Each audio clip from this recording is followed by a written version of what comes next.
ఆదిలాబాద్లో సిఐ ఒక గొప్ప పని చేసిండు. అది ఏ పేపర్ కవర్ చేయలేదు కానీ ఒక ఈనాడులో మాత్రం కవర్ అయింది. ఆయన్నే ఒక రైతులాగా మంచిగా మడి కట్టుకొని పోయి ఈ దళారులు ఎవరైతే ఉంటారో దళారుల పక్కన పట్టి కూర్చొని ముచ్చట చెప్పిండు. ఎట్లా ఏందని అంటే చివరికి అట్లా 14-15 మందిని అరెస్ట్ చేసిరంట. రైతులను మోసం చేస్తున్నటువంటి దళారులు ఎవరైతే ఉంటారో వాళ్ళను. ఇంకో ఇది రైతుల వేషంలో పోలీసుల ప్రత్యేక ఆపరేషన్. రైతుల వేషంలో పోలీసుల ప్రత్యేక ఆపరేషన్. ఆదిలాబాద్ జిల్లాలో 34 మంది దళారుల ఆటకట్టు. ఇది దళారులతో మాట్లాడుతున్నటువంటి రైతు వేషంలో ఉన్న సిఐ రాజు, మధ్యలో ఉన్నటువంటి వ్యక్తి ఈయన సిఐ. ఈయన మంచిగా పోయిండు, కూర్చున్నాడు, భుజాల మీద చేసి ముచ్చట చెప్తా ఉన్నాడు. చివరికి వీళ్ళ యొక్క మోసాలన్నీ బయటపడ్డాయి. ఆదిలాబాద్ పోలీసులు జిల్లా ఎస్పీ అఖిల్ మహాజన్ ఆదేశాల మేరకు ప్రత్యేక ఆపరేషన్ చేసి రైతులను మోసగిస్తున్న 34 మంది దళారుల ఆట కట్టించారు. బ్యాంకుల్లో అన్నదాతలకు ఉన్న అప్పులను చెల్లించి 5 నుంచి 10,000 వరకు దండుకుంటున్న తీరును బహిర్గతం చేశారు. రైతులకు ఏటా బ్యాంకులు 7% వడ్డీతో పంట రుణాలు అందజేస్తుంటాయి. ఒకవేళ ఏడాదిలోపు అప్పును తిరిగి చెల్లిస్తే వడ్డీలో 3% బోనస్ లభిస్తుంది. పైగా 20 నుంచి 30% రుణాన్ని పెంచి కొత్త అప్పులు ఇస్తారు.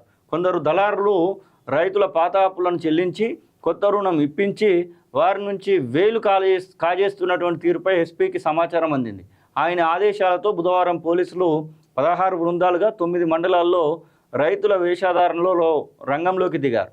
వారిని రైతులుగానే భ్రమించినటువంటి దళారులు బేరసారాలకు దిగారు. తర్వాత పోలీసులు గుడిహత్తూరు, ఊట్నూర్, నార్నూర్, బేలా, మావాల, ఇంద్రవెల్లి మండలాల్లో 34 మందిని అదుపులోకి తీసుకొని కేసులు నమోదు చేసిరంట. ఇది గొప్ప ఆలోచనే.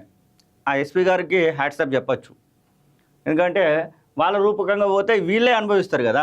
గతంలో కూడా షీటీమ్స్ సంబంధించినటువంటి ఎస్పీ మేడం పేరు ఐడియా లేదు కానీ ఆమె కూడా ఇట్లా బస్టాండ్లలో వెయిట్ చేస్తూ ఎవరైనా ఆకతాయిలు ఏమైనా చేస్తున్నారా ఏంటి అనేది చూసి ఆమెనే రెడ్ హ్యాండెడ్గా పట్టుకున్నటువంటి సందర్భాలు కూడా ఉన్నాయి.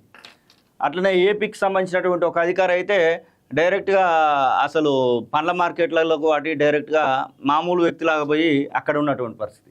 ఇట్లా అందరు చేయాల్సినటువంటి ప్రభుత్వ ఉద్యోగులు, ముఖ్యంగా పోలీస్ డిపార్ట్మెంట్ వాళ్ళు, ఫుడ్ సేఫ్టీ అధికారులు, వీళ్ళందరూ డైరెక్ట్గా వాళ్ళే దానిలోకి దిగితే మంచి బెనిఫిట్స్ అయితే వస్తాయి. అట్లనే ఇలాంటి దొంగలకు కూడా ఆటకట్టు ఉంటుంది. విదేశాల్లో ఉన్నత విద్యను చదువుకోవాలని అనుకుంటున్నారా? అయితే వెంటనే ఫ్లైగ్రాడ్ ఓవర్సీస్ ఎడ్యుకేషన్ కన్సల్టెన్సీని సంప్రదించండి. మీ విదేశీ కలలను సాకారం చేసుకోండి. ఫ్లైగ్రాడ్